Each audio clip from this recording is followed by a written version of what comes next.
এটা আমরা মনে করি আইডেন্টিফিকেশনের জন্য একটা গুরুত্বপূর্ণ ভূমিকা রাখতে পারে।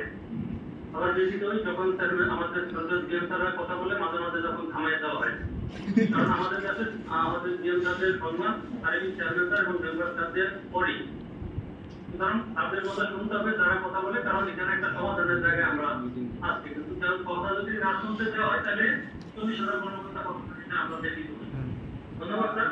প্রথমত স্যার বিষয় যেটা বলতে চাচ্ছিলাম স্যার, সাপ্তাহিক ছুটি বা যে বিষয়গুলি দেওয়া হয়েছে এটার জন্য আরবিতে আমরা কেটে দিতে চাই না, এটা তারা বাধ্য হয়েছে দিতে। আমরা মন্ত্রণালয়কে বলতে পারবে না যে আরবি টিডিএস এর জন্য শেষদার বা খুশি মনে কোনো কিছু পেয়ে যাবেন, পাশাপাশি আমাদের চেয়ারম্যান বা সহযোগী মেম্বার ভিডিও ক্লিপ পেয়ে যাবেন। আন্তরিকতা অবশ্যই ছিল।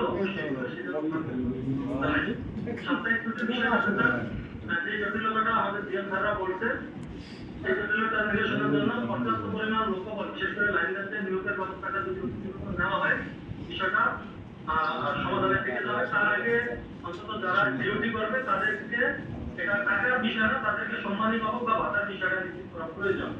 দ্বিতীয়ত যে বিষয়টা বলতে চাই স্যার, আমাদের চুক্তি ভিত্তিক অনিয়মিত, এখানে শুধু চুক্তি ভিত্তিকের কথা বলা হয়েছে, পরবর্তীতে আমরা মন্ত্রণালয় থেকে ক্লিয়ার হয়েছে যে তারা আসলে চুক্তি ভিত্তিক অনিয়মিত আইবির এত ধরনের সরকার করে তারা বোঝে না, তারা সবকি বুঝাইছে।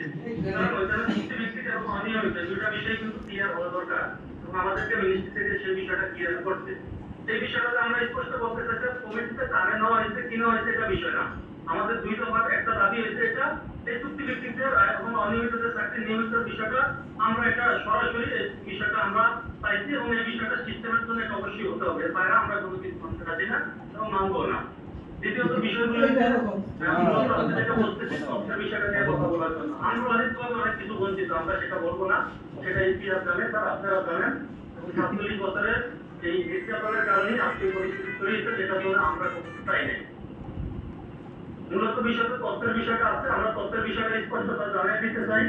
40,000 কর্মকর্তা কর্মচারীর পক্ষে আমি বলতেছি, তথ্যের বিষয়টা যদি আপনারা নিতে চান, আপনাদের যদি ওই পরিমাণ আন্তরিকতা আছে, আমি মনে করি অবশ্যই চেয়ারম্যান স্যার মেম্বার স্যার আছে, সেই জায়গাটা যদি ক্লিয়ার করতে চান স্যার, আমাদের পক্ষ থেকে স্যার কিছু বলার আছে।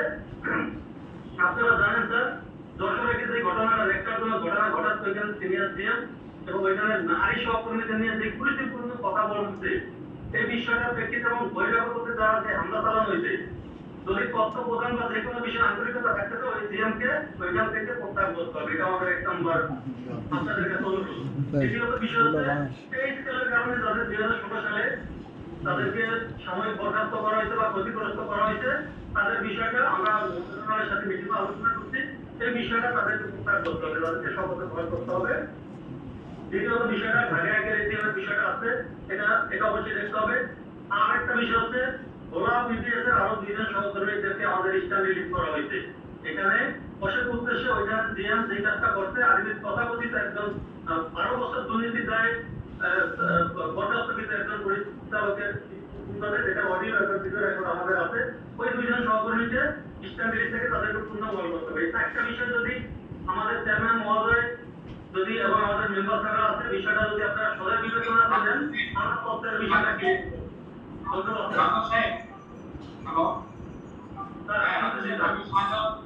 আমি সাধারণ লিডার করছিলাম যে ইভেন্টগুলো যদি আরেকটি জানো এখন হচ্ছে দেখেন আপনি আনুষ্ঠানিক মিটিং তাই না আপনার বস হয় ডিজিএম আপনার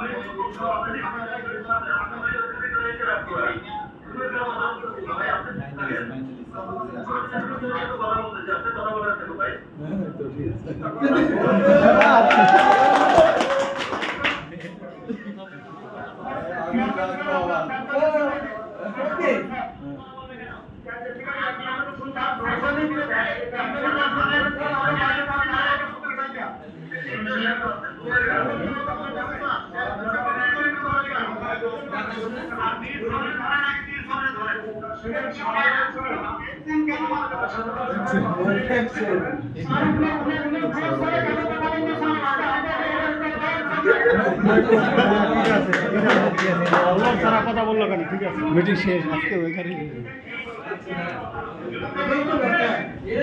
টোটোগুলা বেশি খায়।